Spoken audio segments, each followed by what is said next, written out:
Role है। नमस्कार दोस्तों, मैं हूं धनराज गर्ग और आप देख रहे हैं हमारा खास चैनल यूएस विजन 24x7। और आज बात करेंगे उत्तराखंड के अंदर लगातार जो भ्रष्टाचार है वो किस तरीके से चरम पर है, क्योंकि लगातार मुख्यमंत्री पुष्कर धामी कहते हैं कि उत्तराखंड के अंदर जीरो टॉलरेंस की सरकार चल रही है।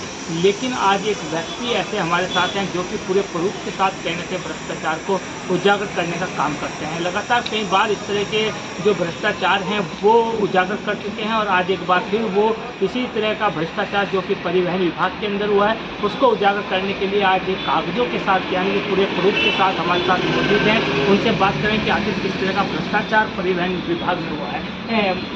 विजय डंडरियाल जी, सबसे पहले आपका स्वागत है हमारे चैनल पर। बहुत बहुत धन्यवाद।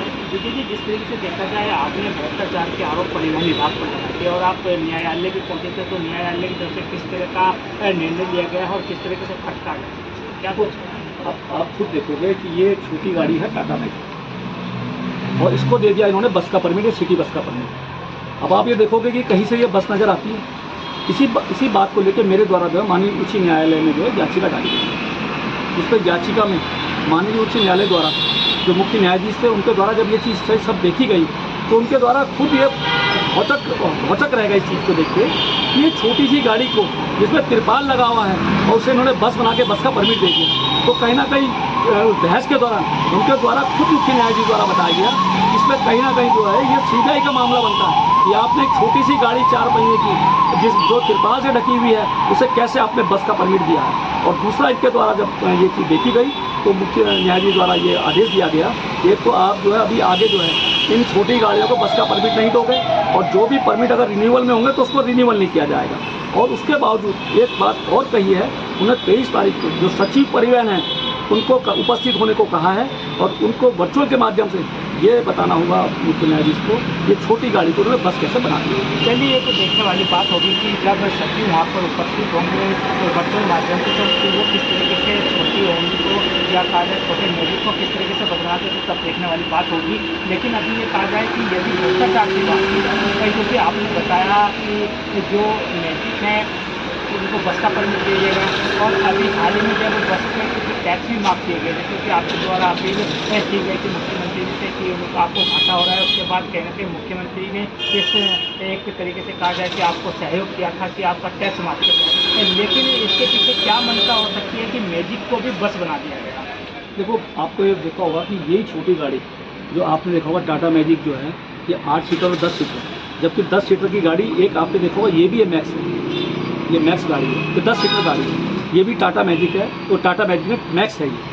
और इसको भी जो है आपने देखा होगा कॉन्ट्रैक्ट कैरिज का परमिट मिला है। जब 10 सीटर गाड़ी को मैक्सी कैब को कॉन्ट्रैक्ट कैरिज का परमिट मिला हुआ है तो इन्होंने 8 सीटर और 10 सीटर को ये कहते हुए जब मैंने आरटीआई डाली तो ये कहते हुए कहा था कि हमसे त्रुटि हो गई है और हम इसको मैक्सी कैब से ओमनी बस बना रहे हैं। तो कम से कम पूरे प्रदेश में 30 से 40 हज़ार वाहन जो है मैक्सी कैब के रूप में संचालित है, तो इन्होंने उसको ओमनी बस क्यों नहीं बनाया। और दूसरी चीज़ इन्होंने सबसे बड़ी चीज़ ये करी, आपने देखा होगा जब हमारी बसें घाटे में चली 319 हमारी बसों के परमिट थे, आज की डेट में हम जो है 140 से 150 गाड़ी हमारे यहाँ संचालित हो रही है। तो उस चीज़ को देखते हुए सरकार ने एक हमारी तरफ एक ध्यान दिया था कि भाई ये लोग जो हैं पीड़ित हैं, इनका रोजगार ना छीना जाए और ना इनको परेशानी हो, तो इन्होंने हमारा टैक्स माफ़ कर दिया। तो जो पूर्व के अधिकारी श्री सुनील शर्मा जी थे उन्होंने एक चालाकी क्या करी कि उन्होंने क्या करा, एक छोटी गाड़ी जो मैक्सी कैब की थी उसको इन्होंने ओमनी बस कर दिया, किसी एक्ट में प्रावधान है ओमनी बस। तो मैं आपको कहना चाहता हूँ कि अगर कोई गधा है अगर उसको शेर की खाल पहना दी जाएगी तो क्या वो शेर कहलाएगा? गधा तो गधा ही रहेगा ना। अगर इन्होंने उसको बस बनाया है तो उसको बस के नोट्स भी तो चाहिए थे। आपने देखा होगा बसों में, आपने देखा होगा हमारे यहाँ कंडक्टर रहते हैं, 2 गेट रहते हैं, गाड़ी सवारी को खड़ी होने की जगह होती है, आने और जाने की सवारी चढ़ने का साधन होता है। और आपने देखा होगा महिला का एक अलग से जो है महिला के लिए सीट होती है, विकलांग की सीट होती है, इमरजेंसी दरवाजा होता है। ये सारी चीज़ें क्यों नहीं इसमें उपलब्ध हुई? तो कहीं ना कहीं, और आप देखोगे गाड़ी तिरपाल की लगी हुई, क्या तिरपाल की लगी हुई गाड़ी क्या बस बनाई जा सकती है?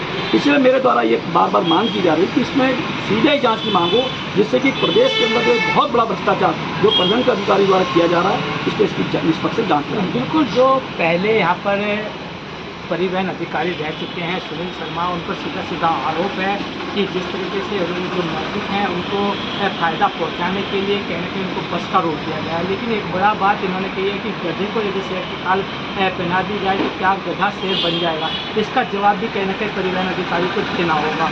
लेकिन देखिएगा कि सीबीआई की मांग भी उन्होंने की है कि इस पूरे भ्रष्टाचार के पीछे किस तरह का मकसद था, आखिर क्या मकसद उनका था कि जो मैजिक को बस बनाकर उनका टैक्स माफ़ कर दिया गया, क्योंकि सरकार ने कहीं न कहीं बसों को टैक्स माफ़ करने का आदेश जारी किया था, क्योंकि वो घाटे में चल रही थी। इस वजह से उनकी सहयोग करने का निर्णय कहीं न कहीं मुख्यमंत्री पुष्पसिंह धामी की तरफ से लिया गया था। लेकिन उसके बावजूद देखिएगा कि जो परिवहन अधिकारी हैं उनकी तरफ से कहीं न कहीं जो मैजिक हैं उनको भी बस का रूप दे दिया गया। यानी कि एक बड़ा सवाल ज़रूर उठता है कि आखिर मैजिक बस कैसे हो सकती है? तो इसका सवाल का जवाब तो ज़रूर कहीं न कहीं परिवहन विभाग को देना होगा।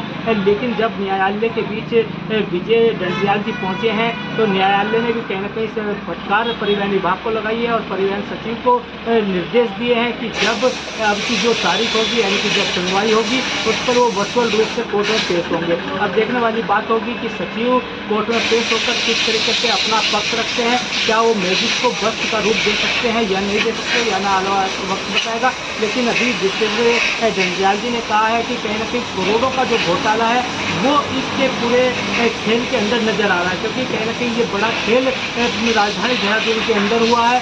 और अब देखने वाली बात होगी कि क्या जो जीरो टॉलरेंस की सरकार का दावा मुख्यमंत्री पुष्पसिंह धामी करते हैं या फिर उनकी सरकार के लोग करते हैं या बीजेपी के लोग करते हैं, तो क्या इस मामले में भी जीरो टॉलरेंस काम आएगा या नहीं आएगा, ये तो आने वाला वक्त बताएगा। तब तक देखते रहिए आप हमारा यस विजन 24 के साथ।